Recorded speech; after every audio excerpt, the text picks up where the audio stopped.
Ready, give it to go. Terrance, you first. Accio. Good. Bailey. Accio. Very good. Luke. Accio. Wonderful. Now Gretchen. Accio. Excellent. Now all together on the count of 3. 1, 2, 3. Accio Hogwarts Radio.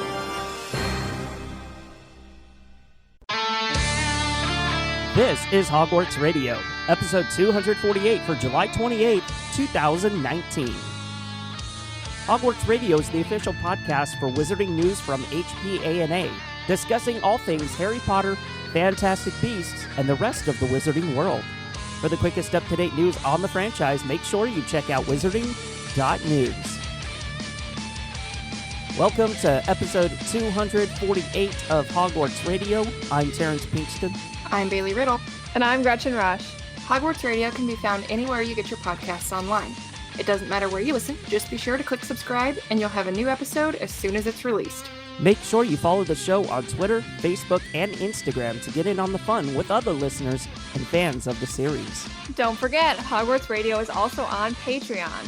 By pledging, you'll receive instant access to bonus content, including behind-the-scenes planning of the show, Into the Common Room, Hogshead Radio, and much more. Sign up today over at patreon.com/HogwartsRadio. This week's episode is brought to you by Patreon producer Candace. Well, it's that time of the year again, a little early, but I think it's time to dole out some birthday wishes. So happy birthday to J.K. Rowling, Harry Potter, Neville Longbottom, and also Daniel Radcliffe.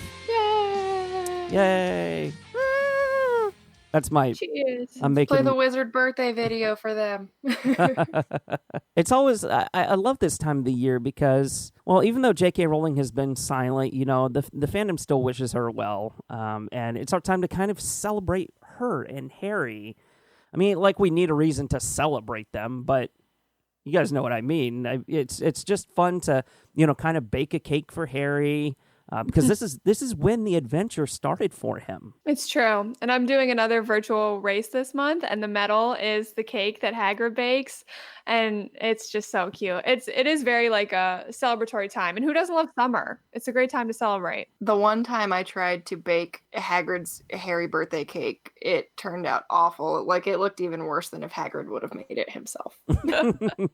Well, I'm kind of curious. What kind of a cake? Can you make really any kind of a cake, any kind of a round cake, or is there a specific one that people like to make? I assume you could make any kind of a cake. I know I made one from the unofficial Harry Potter cookbook, and that was a chocolate cake. I don't know if it was just the one cake I made was very crumbly, so all of the chocolate cake pieces were flaking off into the frosting, but did not go well. Well, I'm definitely looking forward to seeing some Harry Potter birthday posts on social media, especially with people baking a cake. And like clockwork, there's just those accounts that you can count on each year, you know, be it our friends or be it people from fan sites or anything like that you can really see these cakes, and I'm just really looking forward to it. So happy birthday to all of those folks. And I guess we would be remiss to not mention that it was also David Heyman's birthday around this time of the year. So happy birthday to David Heyman, the producer of the Harry Potter and Fantastic Beasts films. Really, the man responsible for this entire franchise and the success that it's had on screen. Happy birthday, David. We're proud of you. Leave us another voicemail, David. We'd really appreciate that. Well, there's also another special birthday that we have to mention, and this is something very near and dear to us, but Hogwarts Radio is turning 11 years old. You guys, shouldn't we be getting our Hogwarts letter by now? I think they probably sent our letter with Pigwidgeon, so it's lost on the way somewhere. Hopefully he'll figure it out and we'll get it soon. It's amazing. Like, I know we say this every single year, but it's really a milestone for the podcast. 11 years old. There's not that many podcasts that are out there that are as old as we are. So it's very near and dear to my heart. But, we can't make this happen without the incredible host team and the team that we have behind the microphone as well. Just really keeping us going and keeping us relevant. And our wonderful supporters on Patreon. I don't think we could make it without them either. Yeah. So thanks to you all. Yeah, definitely. So whether you're a new listener or you've been listening to us for the past 11 years, thank you so much. And here's to many more years. Cheers. I'm raising a Ravenclaw glass right now, you guys. So Gretcher's had a mini vacation to Universal Studios this past week. I feel like the bulk of us were on vacation. Bailey, you were at Con of Thrones not too long ago. I was recently in Vegas. Gretchen at Universal Studios. So we've been having fun on summer vacation. But Gretchen, how was your visit this time? It was pretty awesome. So this time, it's funny that you called it a mini vacation because I feel like last time I went, that really was mini.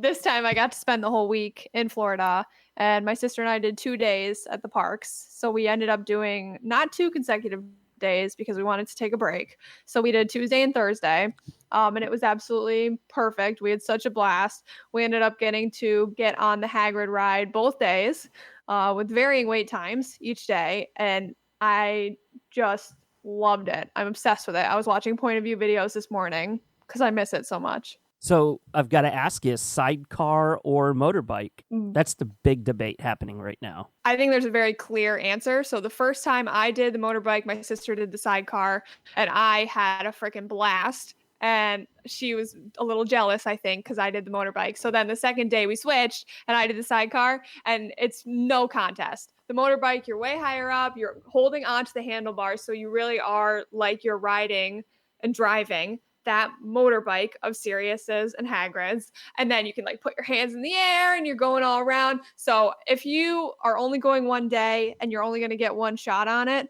go for the motorbike. They let you choose at the end, and it doesn't matter like who you're with. They can pair you with someone. So if you both want to do motorbike, have at it because it's totally worth it. So they spun this as an experience like no other. How does this compare to something like the Gringotts ride? I think that they spun it correctly because it really like doesn't compare to the other rides. Gringotts was my favorite ride up until this point. I think it's really fun. I think that the story for Gringotts is fun and I love the 3D, but this is a purely coaster. Like this is a coaster experience with real elements, and the coaster part of it is what's so fun about it because you've got all these different launch points. You're slowing down to look at these creatures. Hagrid's talking to you the entire time, which is so cool. And then there are elements to this coaster that aren't in any of the other Harry Potter rides. There's no other Harry Potter ride that's going to go up and then fall back or have a totally vertical drop or go super, super fast. Like it's just not like any other Harry Potter ride that we have at Islands of Adventure or Universal Studios.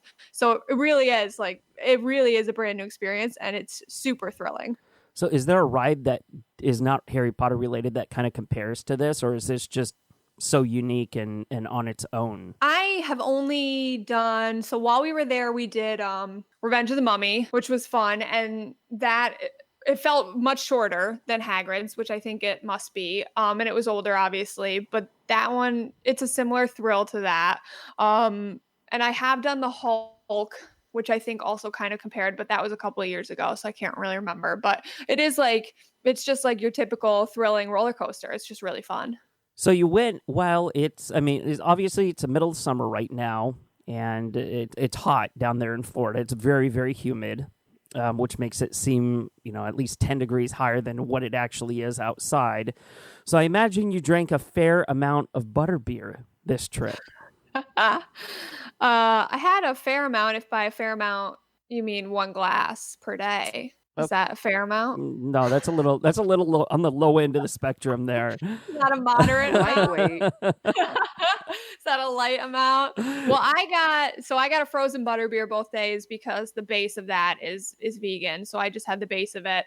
And then my sister tried the cold for the first time, which I had a sip of, and that was really good too, actually. She really enjoyed it. But we could have had more butterbeer. We didn't have enough. So the problem that you ran into with the butterbeer was, of course, the foam. You said you only drank the base of it. Do you have a tip for anybody that just wants to drink the base without drinking the foam? So my strategy, I bring my own straw everywhere. So I asked them to not give me a straw. Because when they do the straw, they like stick it in and kind of swirl it around. So I did my own straw and just kind of like stuck it in the side of the drink, trying to avoid the cream. This sounds totally insane. To avoid the cream, because then you're just getting it at the bottom of your drink and you can just drink from the bottom up until you reach the cream and then just stop drinking and throw it out or give it to your sister. So I gave it to my sister so she could drink the whipped topping. So if you want just the base of the drink and don't want the topping, because they will not serve it to you without the topping, just try like maneuvering and just drinking the bottom and then giving the top to a friend. But you're not getting the full experience. No, but you also don't need that much. Like, it's so sweet. Yeah, that is true. That is true. And I know there is a petition online. It's almost like a dessert all on its own. What are you having? Just butterbeer. Butterbeer topping on everything, right? The cream topping on everything. Put it on pies. Tastes delicious. So I know that there's multiple petitions online for a vegan butterbeer. Universal has been kind of quiet on that front. I hope it's something that they're working on, that they're actively developing, because there's, quite frankly, a lot of folks out there that want to try it, but just aren't going to because they don't have that vegan option. I really hope they're working on it too, because they have done a lot at the park with vegan options. They've added like a Beyond Burger. They've added other like fake chicken patties at all the restaurants. Like a lot of them now have vegan options. That's just within the last like year. So I'm hoping that maybe now that Hagrid's done and that can calm down a little, they'll be like, okay, what should we do next for the Wizarding World? Oh, we could go back to that vegan butterbeer that people wanted. Like, let's offer a vegan whipped topping, because then we're still meeting our licensing agreement with Warner Brothers by serving it with a whipped topping, but now everyone can enjoy it. And the fact that the cold has dairy in it, to me, is just totally insane. Like, it's basically a soda drink. I don't know why you can't just eliminate the cream or replace it with a skim milk or oat milk. It just doesn't make any sense that beverage would even have dairy in it. So I really hope that they are focusing on that for the future.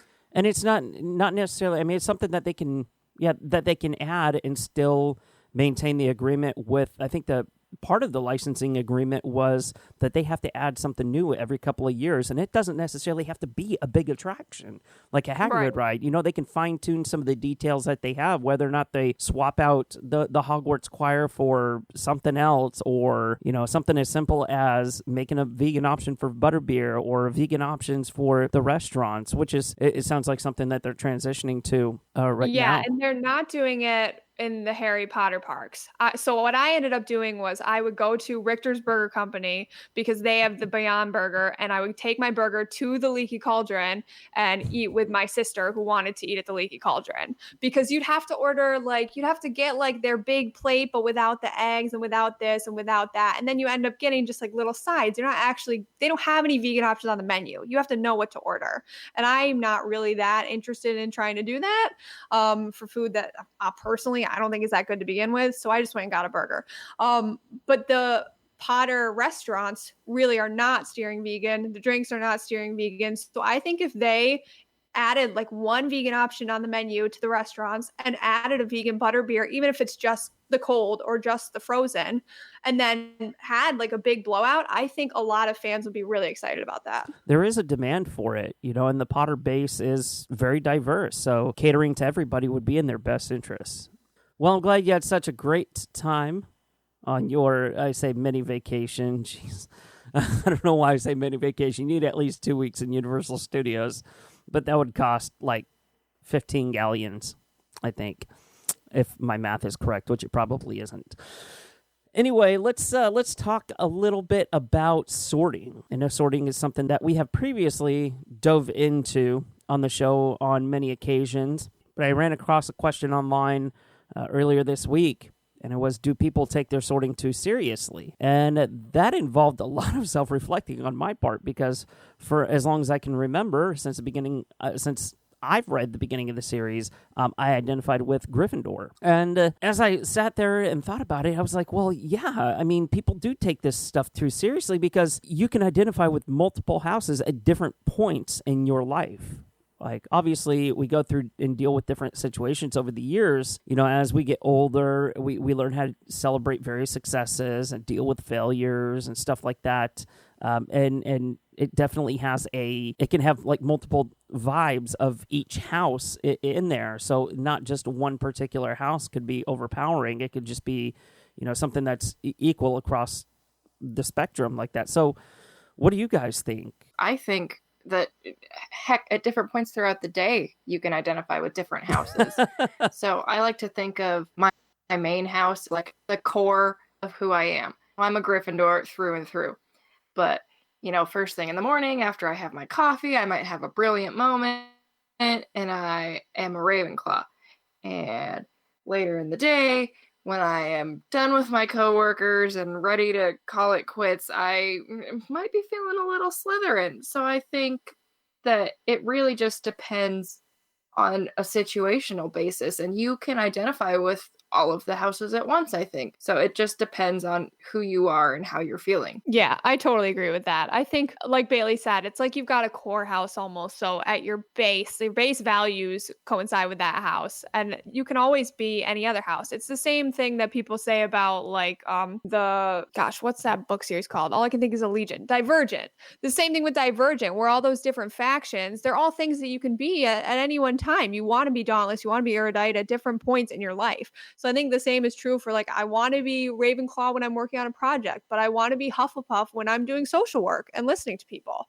So I agree. I think it kind of is like, it's the same thing with like gender and sexuality. It's all kind of fluid. Like, my house is fluid. And I can't think of how true this really is, because over the years I've had, and I've thought I've had housing crises. What's the plural for crisis? But there's points in the past couple of years where I've identified at my core more with Hufflepuff than I have Gryffindor. Although I haven't, maybe I haven't accepted it. You know, maybe I haven't embraced the changes. But I mean, there's other points. I've never felt like a Ravenclaw. I can tell you that. I mean, I don't think I'm a dumb person, but I don't think I'm incredibly over the top smart either. And there are a lot of, you know, Slytherin attributes that I feel like I've gone through various points in my life, especially, you know, like maybe 7 years ago or so. I felt like I was more Slytherin than anything, that I had all of those attributes and I was exhibiting those behaviors. And I'm like, well, what the hell am I a Gryffindor for? And, you know, I didn't care about things the way that I cared about back then or that I cared about now. I don't know. I mean, it comes back to that line where I think, where Dumbledore says, I think that we sort too early. And that's what really gets me thinking is that, well, yeah, I mean, whenever you're 11, you can identify, you know, the sorting hat identifies, you know, your core as whatever your house is. And then that can change later on in life. And I really think that, I mean, getting back to the original question, that people do take the sorting really seriously. I mean, you're not just stuck with one house, I believe. I also think that it's a very personal thing for people, so it becomes part of your identity as much as loving Harry Potter becomes part of your identity. I am a Ravenclaw, I am a Slytherin. It's not, you know, like today I'm a Slytherin. So I think for a lot of people, it really is a huge core value system. You reminded me of when I went to the parks in May. I was wearing a Ravenclaw shirt, and the woman at the gate was messing with me, and she's like, "So you're Slytherin?" I'm like, "No, Ravenclaw." She's like, "You're a Hufflepuff?" I'm like, "No, I'm Ravenclaw." She's like, "Gryffindor?" I'm like, "No, I'm Ravenclaw." And she's like, "I'm just joking." So it becomes very much like my gut reaction was like, "No, I'm not. I'm a Ravenclaw. Can't you see? Like, I'm wearing a Ravenclaw shirt. I've got my Ravenclaw face on." Like, it becomes so much a part of who you are. So I think that's another. I am not take it seriously. Not a poser. I am not. That just got me thinking, like, what if at Hogwarts you sorted before your first year starts, like they do, and then you sorted again after you finished your 7th year to see if you had changed throughout your time at school. Wouldn't that be interesting to see how many students actually switched houses? And I feel like that would be true. Like, I mean, you're going through one part of your life and you identify with, let's say, a Ravenclaw, with maybe Gryffindor tendencies, right? And then at the very end, you identify as you learn it, as you go throughout life, and you deal with certain situations and stuff like that, and you grow up. You could possibly say, you know what, I don't really. I mean, I have the Ravenclaw tendencies, but I'm more of a Gryffindor now. I guess it just really depends on what you actually go through as you grow. So we would love to hear your thoughts on this matter. Send us a tweet, a Facebook message, a Instagram message, and that way we can know. What do you guys think? Okay, so we can't go an episode without mentioning Wizards Unite. And the game has been out for about a month and a half now, or so, give or take a week. And we discussed this. We had a pretty lengthy discussion on last week's episode about our experiences in playing the game. But Gretchen wasn't on last week, so I'm curious. Gretchen, what do you think so far? Well, Terrance, I don't think about Wizards Unite much at all. I don't remember to play it. I think about it sometimes when I'm at home, and I think about places where I was and think, oh, I should have opened the app there. I was in New York at the beginning of the month in the city, and I was like, oh, great. I can actually like be around things and I'll play the game. So I got out my phone and I'm, looking for things, but I'm in a coffee shop and I'm going like this, holding my phone up and I'm pointing it at people. And then I'm clicking things on the screen and I'm like, these people think I'm taking a picture of them. So I felt super uncomfortable and I stopped playing it and I have not opened the app since. I also can't get port keys to work, even though I know I'm moving. I know I'm walking. They're not going anywhere. So yeah, and I'm not that interested in the story. Basically, I'm done with it. I played Hogwarts Mystery way longer. Wow. I think you are one of the very few people that played Hogwarts Mystery longer than Wizards Unite. I know I'm still playing it. I'm enjoying it. I'm finding different things that I can do with the game. I'm not that invested in the actual story. In fact, to tell you the truth, I have no idea what the hell's going on with the actual story right now. The only thing that I'm concerned with is brewing potions, catching confoundables, and leveling up. But Bailey's been playing it a lot more than any of us have. Bailey plays it almost every day. And how are you still enjoying it? I mean, is it still intriguing? Are you still capturing confoundables? Are you still making your way through the game? I absolutely am.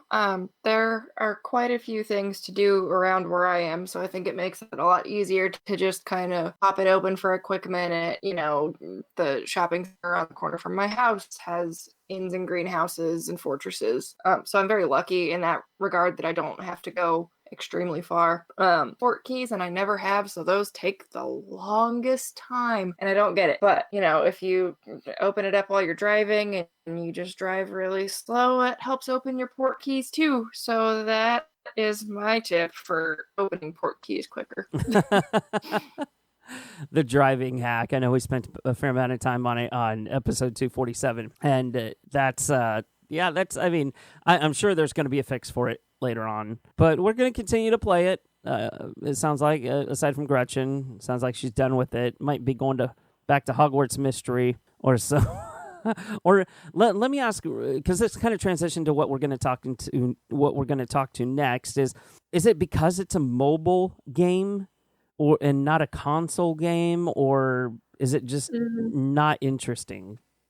I just don't find it very interesting. I don't exactly know what I'm doing. And I was never into Pokemon Go either. So I think it is too. I was nervous when they announced that it was the same type of game because I never got into that one. So I think for me, it's just trying to find stuff, and none of it really, it just doesn't grab me. Well, what if EA Sports were to create a Quidditch game for consoles? So for those of you that don't know, that aren't console game players, EA Sports is a division of Electronic Arts that develops and publishes sports video games. It was a former marketing gimmick of Electronic Arts in which they tried to imitate real-life sports networks by calling themselves EA Sports Networks, with pictures or endorsements with real commentators such as John Madden for football. And it quickly grew to become a label on its own, a sub-label on its own, releasing game series such as FIFA, NHL, NBA Live, Madden, NFL. I feel like they're missing the mark here with that Quidditch game. Yeah, I totally agree. I feel like I've been saying this for like 15 years. I was really into the EA PC games, the Harry Potter ones. I thought they were brilliant. I still have them. I don't have Windows 95 anymore, so I can't play them. But I loved them at the time. And I had EA Sports PGA Championship. So you take your mouse, it's so old. You take your mouse and you pull it back and then you push it forward and you swung the golf club to hit the ball. And that was so fun. Me and my sisters would all play that on the same PC.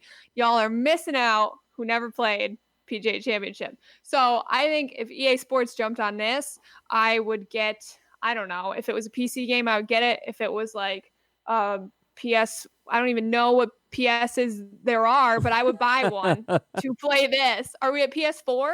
Yeah, PS4. They're talking about a PS5 now, so. Well, whatever. I would buy a 4 probably. Hopefully the 5 comes out and the 4 is cheaper. So I would buy a PS4 to play the Quidditch World Cup. That's my thoughts.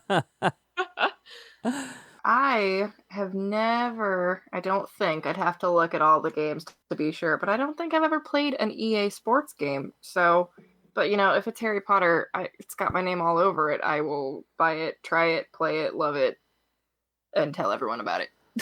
See, and this is like exactly what Luke was talking about last week, was he's not really a mobile gamer. He wants to buy a physical copy of the game and be able to play it on whatever, console he owns. And that way he can enjoy. He doesn't have to, wait for things to happen. He doesn't have to spend money. He doesn't have to lose time over playing something. And we all know that if you have to invest time in it, you kind of lose interest. So I personally, I haven't played an EA Sport. I think, the last EA Sports game I played was like Madden 95 or something like that, on Super Nintendo. But it was cool. I loved it, and I've seen people play the Madden games. They have tournaments and stuff like that, and the basketball season, and the hockey games, and NASCAR, and all that other stuff. But really, they could potentially make so much money. And I understand that there's licensing rights and stuff like that, but they could really partner with Warner Brothers on this creation. So I think that would be it. It could potentially be a big hit. Okay, well, let's go ahead. We're about, half an hour into the show right now. I think it's time to update everybody on the massive amount of news that we have over the past week. Get ready. We have so much news. It's crazy. So San Diego Comic-Con just happened, and we learned almost nothing. It was so thrilling. I was really excited. So the one thing we did learn that I actually did find interesting, Her Universe, the clothing and accessories brand, announced 3 new Harry Potter dresses. There's one inspired by Hermione's Yule Ball dress. There's one inspired by Luna Lovegood. I believe she wears it to the party, Slughorn's party 6th year, if I'm remembering correctly. And then Fleur Delacour inspired dress, which kind of looks like the Beauxbatons robes. So those are super, super cute. Her Universe, if you've never heard of it, they do nerdy clothes for women and girls. And they have a great Harry Potter line. And those dresses are for sale now at heruniverse.com. So highly recommend that. But other than that, San Diego Comic-Con, kind of disappointing. Not much went on. Well, as far as the Harry Potter stuff or the I Wizarding literally World don't know franchise. anything else that happened there either. Oh my god, there was maybe other fandoms had better luck. Yeah, there was so much stuff. Did we really expect news to come out though? Yeah, no. That's a good point. Yeah, it's to be expected, right? That there's not gonna be anything for the Wizarding World franchise this year. Are we disappointed that we didn't get anything from WB? Yes, because we normally do. We'll at least get a panel with the cast or actors or, the people involved behind the scenes. but we didn't get anything this year other than, what you just mentioned, Gretchen. And it kind of worries me because this is the year where it's critical we maintain traction as a franchise. And I feel like with everything happening, it's just we're going to lose so much on the third Fantastic Beasts movie. Is what we still have about a year and a half before that comes out. I thought we had 2.5 years. Yeah, there you go. 2.5. Sorry. Even longer. Damn it. Don't worry. It's only 2.5 years. Use your time, Turner. I mean, as a Game of Thrones fan, I'm used to this, but there wasn't really any build-up from Fantastic Beasts 2 to number 3, so I'm just like, okay, so we're not getting a movie for 2.5 years or 3 years or however long it is. That's cool. Yeah, I mean, I hope other people have better luck at Comic-Con, but Potter fans did not get very much news, and we will just have to get used to that. The other bit of news that we have this week, Scholastic and Little Brown UK have announced a bit more information about their book, Harry Potter and the Cursed Child, The Journey. This is a new kind of behind-the-scenes book, and they released the cover and a bit of a description. So here's what they say the book will entail. With stunning photography, insightful interviews, and never-before-seen sketches, notes, and candid backstage photos, the book explores Harry Potter and the Cursed Child from the earliest phases of development, with producers Sonia Friedman and Colin Callender, to the crafting of the 8th Harry Potter story with J.K. Rowling, director John Tiffany, and playwright Jack Thorne, and ultimately to the gathering of an extraordinary team of artists and actors who together bring this new part of Harry Potter's story to life. That was all one sentence. Thanks so much, Scholastic Little Brown. This full-color deluxe edition offers readers unparalleled access to this unique production and is a beautiful gift for Harry Potter fans and theater lovers alike. So I guess we're going to get a backstage look at Cursed Child. Everybody was clamoring for this. Are you guys excited? It's hard. I mean, I'm maybe. Yeah, I mean, it's okay. So it's something new coming out. It's a behind the scenes look, but I don't know. I'm still having a really hard time with Cursed Child. But I don't know. I don't know if I'm excited for this or not. I don't know if I'm really that invested to learn about what's going on behind the scenes. Much as, I mean, I'm sure I'm not alone with this. Cursed Child wasn't really entirely popular with the base of the fandom. I mean, don't get me wrong, it's doing very well as a play. I mean, it really is. But anything that comes out that involves some sort of physical media with it, I don't know how well that's going to be received, and I just don't know how to feel. I feel like this one might be a little better received than maybe some of the other things, just because it seems to be very focused on the production itself. So the backstage pictures show like the costumes, and maybe it's going to be a look into some of those secrets. I kind of doubt it, but maybe it'll be a bit about like how they do the lighting. For me, I'm a huge theater lover, so the book itself intrigues me, but I haven't seen the show yet. So I'm probably not going to read the book before I see the show, which may be something that a lot of other fans feel. So they might find that it's just not selling that well because I don't want to be spoiled on something I haven't seen yet. Yeah, you've got to keep the secrets, and if you don't know what they are, why are you going to read the book? But I definitely agree. I love behind the scenes and the design of things, so I love the idea of this book, and I will definitely purchase it and read it after I see Cursed Child in January. I'm not so excited about it, but I like the premise behind what it is in general. Keep the secrets, but buy the behind the scenes book. Right. I can see that as a social media campaign. # keep the secrets, # buy the book. Well, if you do want to buy the book, it will be released on October 31st in the UK, which is a favorite date of J.K. Rowling's, and November 5th in the United States. Do we have any cover art of it?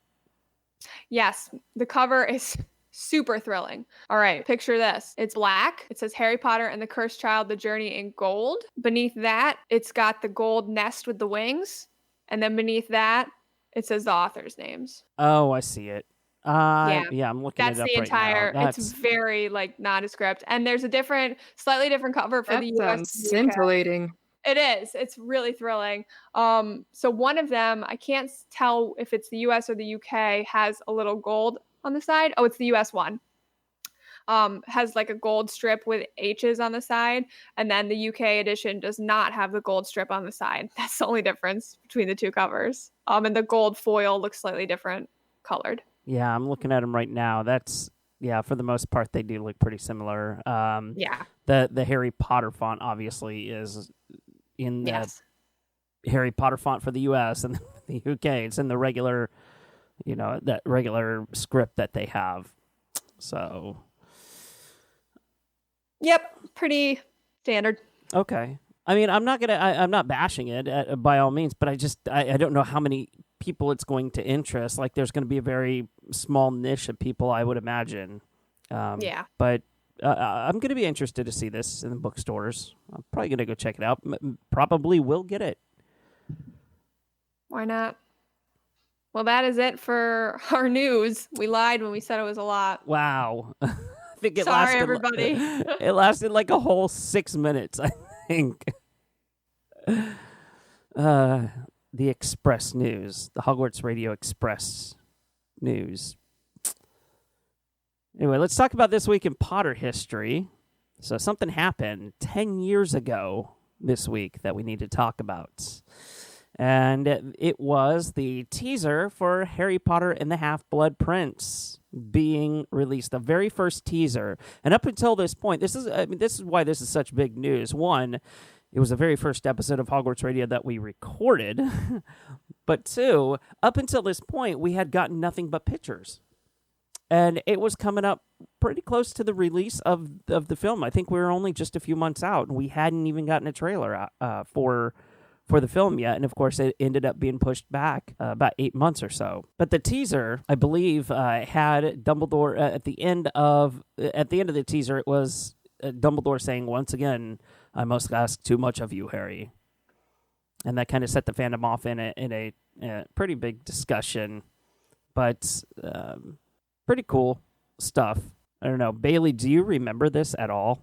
No, this was like before I got super involved and like cared about the fandom aspect of Harry Potter. It was kind of in that in between, like I'd already read all the books and then I kind of forgot about Harry Potter and stopped caring for a little while.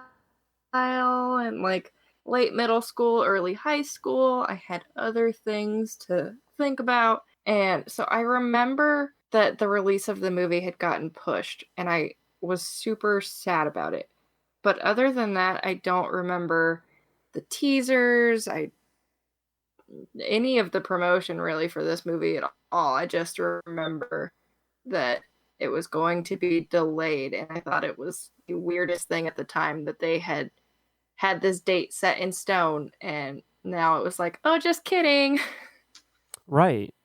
See, and I remember about a couple of weeks from now was the screening for the movie, and this was before that we had learned it was being pushed back. And that's when we realized that a lot of it hadn't been completed. And I think we had Eric on the show at that time just discussing his experience with that advanced screening. So he said, yeah, a lot of things they had to use like title cards for because they weren't done with the CG effects and stuff like that. So, I mean, it kind of reminds me of like maybe what we're going through right now, where they had to push back the third film of Fantastic Beasts because they wanted to get it right, and I feel like that's exactly what they wanted to do with Half-Blood Prince, and it turned out okay. I mean, it was an okay movie. It wasn't my favorite, but it was another, a Potter film that they seemed like they took care of. And I don't know if that's attributed because they had to push that back a few months or not. That's just something that we never got an answer to. But anyway, I thought it would be fun to kind of play just maybe a minute or two of Hogwarts Radio episode number 1. Now, keep in mind, this was 10 years ago, you guys. 10 years ago this week that we sat down and recorded it. And so our audio wasn't up to par. This was our learning to run before we actually learned to crawl stage. So here it is, the pilot episode of Hogwarts Radio. Just a few moments here.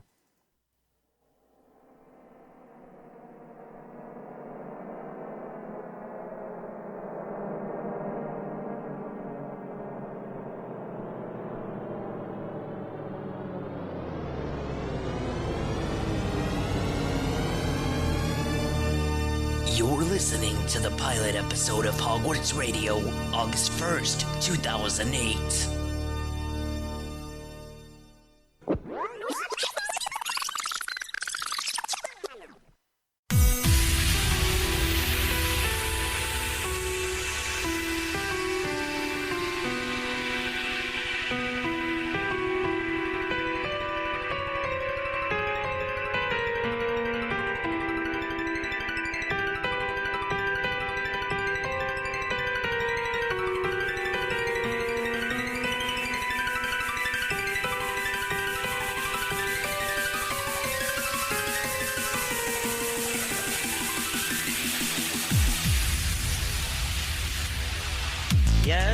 Yes, Y-E-double-S, yes, we finally have a trailer.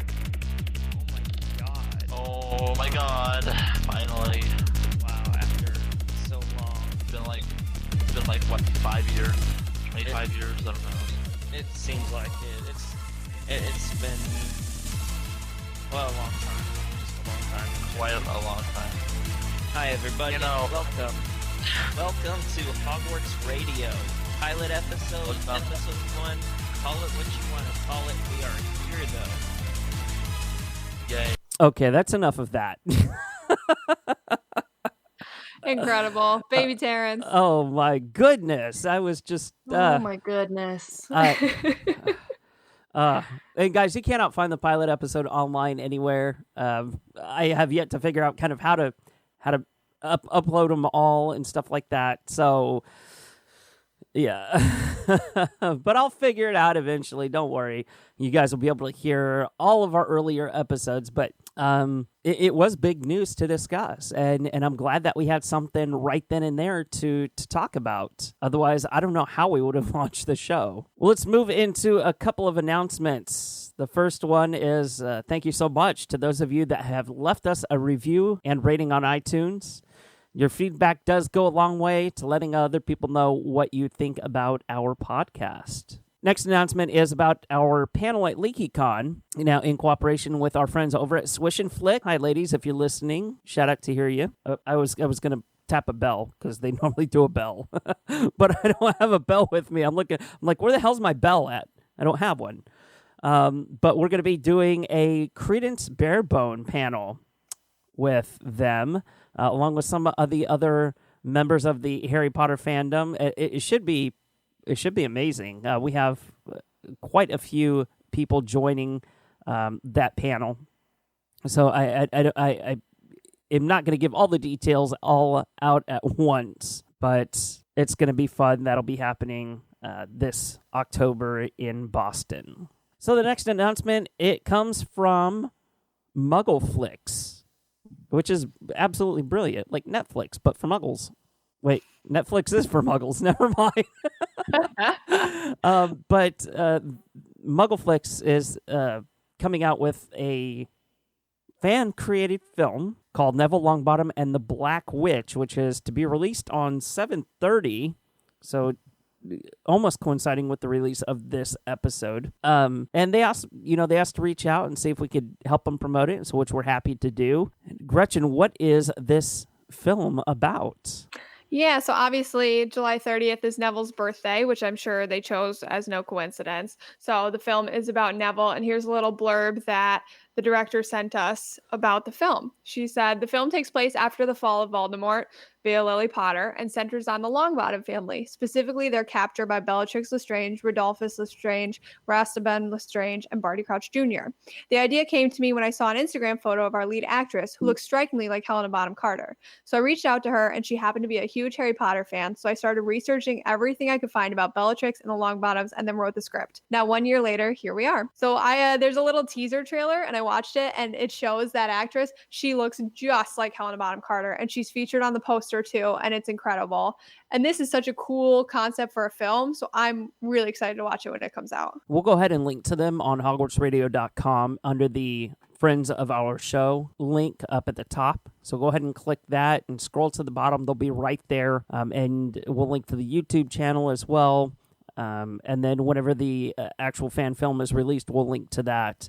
And so you guys can go ahead and check that out. We're going to be tweeting about it all the way up through the release, giving them a little bit of promotion, and I'm excited to kind of see this. I really love how passionate our fandom is about fan-created projects. I mean, there are so many out there that are so well done. So I'm really looking forward to watching this and, just catching the storyline and how everything went down, according to them. All right, let's move into a couple of discussion questions that we have. The first one, in Sorcerer's Stone, why does Hermione lie about why she was in the bathroom when the troll arrived? She lied to Professor McGonagall, for those of you that might not remember. So what do you guys think? I think she's just embarrassed that she reacted the way she did to what Harry and Ron had said earlier. And so, especially when she sees that the boys come to save her when they realize that she's not at dinner, I think that says a lot to her about, maybe they just didn't mean it and Ron was blowing off steam, and I might actually like these guys as friends. So instead of saying, well, I was in here because Ron said something nasty about me, she just takes the blame for it. Yeah, she apparently did it to prevent Harry and Ron from getting into trouble, but what I really don't understand is how they would have gotten in trouble if they would have simply told the truth. Yeah, I never understood that, because I always thought the same thing. I'm like, just tell the truth.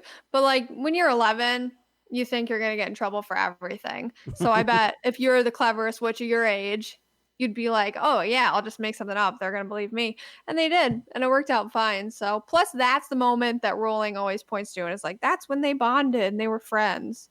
So if Hermione just been like, oh yeah, he made me cry, so it's his fault. And now we were all trying to stop a troll and we did. So like, don't get us in trouble.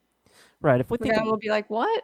Yeah, if we think about our own personal experiences with like kind of bullying and stuff like that, we really don't want to admit that we were bullied because it makes us seem weak. And she doesn't want to seem weak. She wants to seem strong, and she wants to seem like, she's out there, she knows what she's doing and stuff like that. Not that she's crying over somebody calling her a mean name. I mean, which is understandable whenever you're 11 years old, though, at least from personal experience. Next question I have for you guys is, would we have been happy without the epilogue?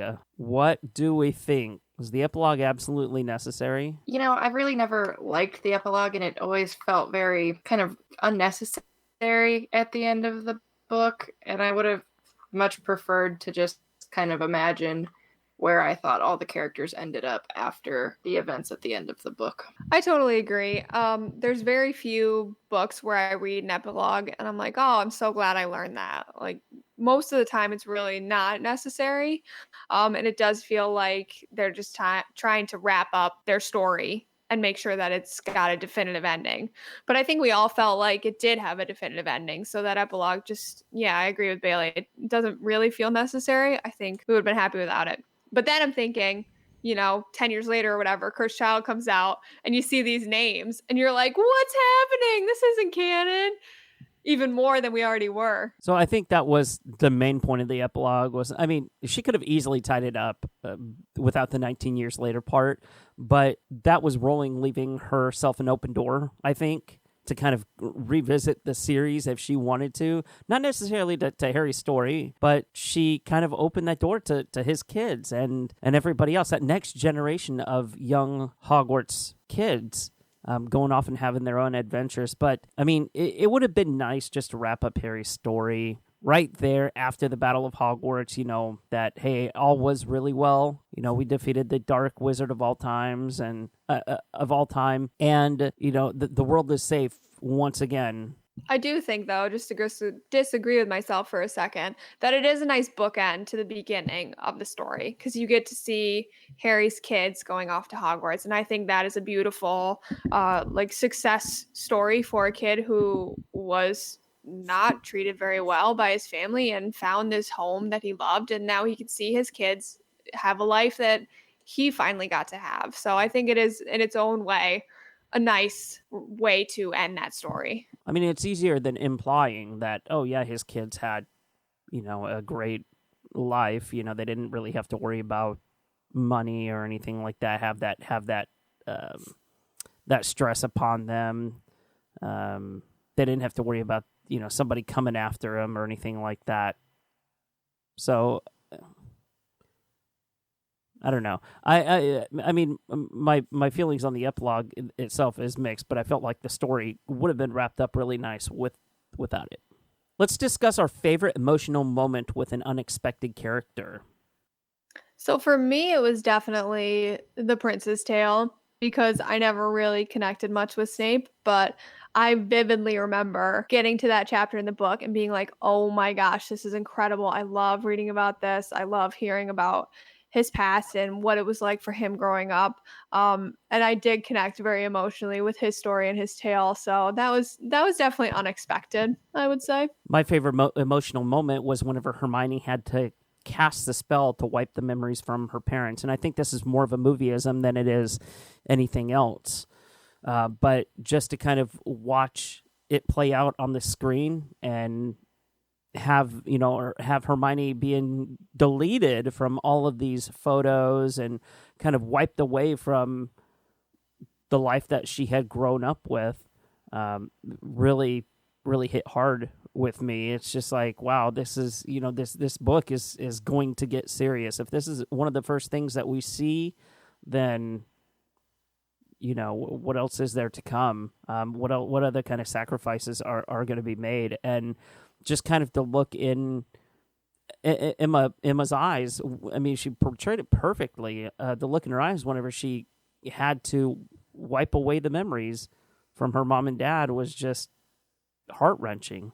Yeah, that's an example of a perfect movieism, because that's basically like a throwaway line in the book and we don't get much about it, but it's absolutely gorgeous in the film. And like you said, it totally sets the stakes so high from the beginning. And you're like, oh my gosh, it's really going down here. Yeah. I think mine is also kind of another movieism. It's something that you sort of get throughout the book. But Draco's entire journey in Half-Blood Prince trying to repair the Vanishing Cabinet and figure out a way that he's going to kill Dumbledore, I think that's something that you really understand the stress that he's going through when you watch it in the movie. Yeah, he looks like he makes himself almost physically ill, especially whenever he's in the bathroom, right there at the scene where Harry hits him with Sectum Sempra. But you could just tell that the raw emotion of this character, and Tom Felton does it brilliantly. That oh my God, I'm going to be physically sick because I cannot do whatever it is that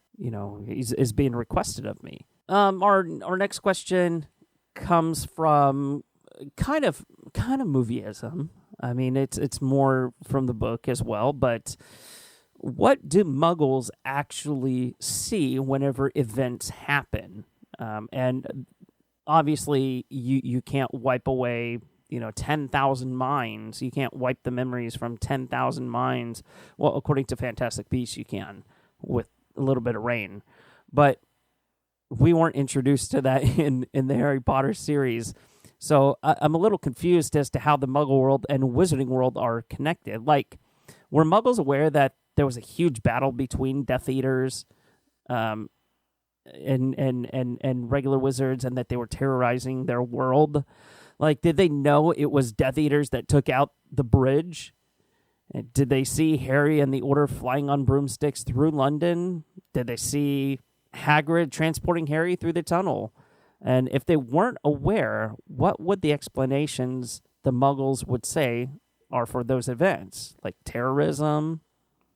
And, of course, if the Muggles did see what was happening, that would be potentially catastrophic as well. Mm-hmm. I mean, I think that Muggles see things in the exact way that wizards can see them. For example, in Chamber of Secrets, when Harry and Ron take the Fort Anglia and it's flying away from King's Cross Station, there's newspaper reports about Muggles seeing a flying car. So I think that they definitely have the capability to see magic. I think it's more just a mental thing with Muggles where they try to write it off as something else because that's so ridiculous. How could it possibly be? So the Death Eater attacks are, it could be a serial killer. It could be just a group of robbers vandalizing stores. So I think that Muggles just try to find a logical way to justify whatever magical things are going on. Yeah, I totally agree. I think it's a combination of their brain not being able to compute it, which I think was an explanation with the night bus, where Harry said something like, why can't the Muggles see us? And Stan's like, they see what they want to see. Their brains do whatever. So I think it's a combination of like, they see what makes sense to them, and also they see what they're being told. So we know that the Minister for Magic and the Prime Minister communicated. So the Prime Minister does know what's actually going on, but he can then say, oh yeah, we had this happen, the bridge collapsed because of bad engineering, sorry Luke, or something went wrong. So it's a combination of like, they see what they want to see, plus they see what they're being told by people who actually are in the know. Yeah, I mean, don't get me wrong, there are things that are explained in the books, like the bridge, for example, down to bad maintenance. Giant attacks in the mountains are mountaineering accidents. Giant attacks on Muggles in book 6 was explained as a hurricane. Peter Pettigrew blowing up a street was just attributed to a gas explosion. So it sounds like accidents or natural disasters are the go-to explanations for the Muggles. All right, let's move on to the bad Harry Potter joke of the week. And Bailey's going to share that with us with a little bit of a personal touch on it. So this is a cheesy Harry Potter pickup line that someone once used on me, not knowing I was a Harry Potter fan. So it's, hey girl, are you headmaster? 'Cause you're Dumbledorable. No. Oh my goodness. Wah, wah, wah. I've run across a couple of I've run across a couple of like Harry Potter pickup lines in my day, and you know what, some are actually clever, and then some of them, like that one, are just absolutely horrible. I think one of my favorite Harry Potter pickup lines was, are you a snitch? Because you're by far the greatest catch here. That's a good one. Just as cheesy. Are you a Dementor? Are you sure you're not a Dementor? Because I'm sure I'd die if you kissed me. Oh, these horrible pickup lines. Jesus, I wonder if any of them have actually worked. I would be really interested to hear if any of these jokes worked. Anyway, wah, wah. I fell for that one that was used on me. So. Well, there you go. Are you leaving out that it was Luke, Bailey? It was not Luke. This was many years ago. Okay, just need to know. All right, well, let's move on to Avada Kedavra, Amortentia, Imperio, the Wizarding World's version of Screw, Marry, Kill. And I'm going to give to Gretchen to Bailey, Bailey to me. So, Gretchers, your 3 characters are Stan Shunpike, Ron Weasley, and I was going to say Ed Sheeran, but never mind. Ed Sheeran's not a Harry Potter character. Oh, good God. And Victor Crumb. Okay, I only got Ed Sheeran. What? What was the second one? Stan Shunpike, Ron Weasley, and Victor Crumb. Oh, wow. And Victor Crumb. Okay. I will, oh God. I will Imperio Stan because he has a mode of transportation. I will Avada Kedavra Crumb because I just don't think we have much in common. And I will Amortentia Ron because he's pretty funny and I think we'd get along. Weak. Killing Stan Shunpike. Poor guy. He's misunderstood.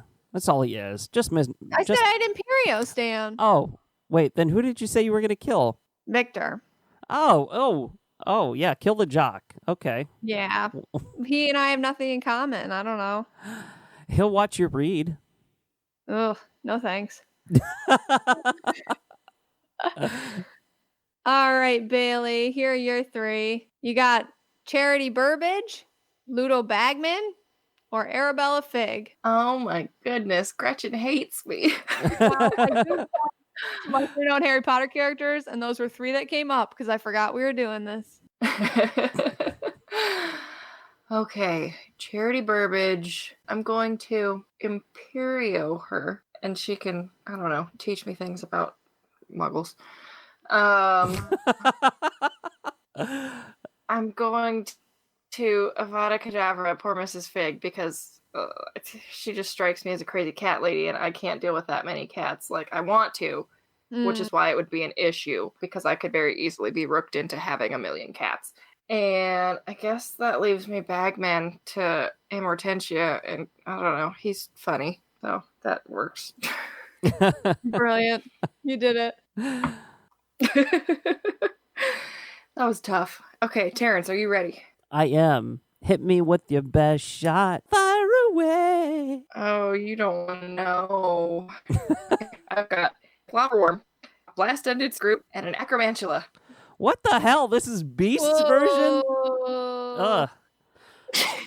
Okay, so Avada Kedavra, the Flowerworm, because just like creatures that are slimy just really don't, they don't do anything for me. I am going to have to Imperio the Acromantula, because who doesn't want a spider for a pet and make them do whatever you want to do, like freak people out? Like, I would have Aragog with me and his entire clan, and I would be like the true Spider-Man, you know? That would be awesome. And then I would Amortentia, the Blast-Ended Scroot. Well, I really don't have a good explanation for that, because I just don't. I think that's the only one left. I think it's a good choice. The Blast-Ended Scroot on the Hagrid ride is super cool. I think you'd love him. Is it cute? No. Well then, I'm doomed. It'll keep things interesting, that's for sure. Yeah, definitely not cute. Well, that was fun as always. Let's move into our last segment of the day.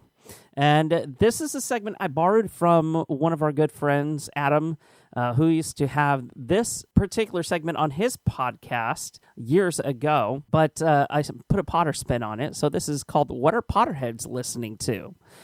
And of course, our lives are so incredibly busy with work, school, other things we have going on, playing Wizards Unite, that we may tune into a podcast, an audiobook, or a favorite music streaming service, or just listen to the old-fashioned radio. Either way, the purpose of this segment is to let you guys know what we are listening to right now. So who would like to kick this one off? Bailey, you want to go?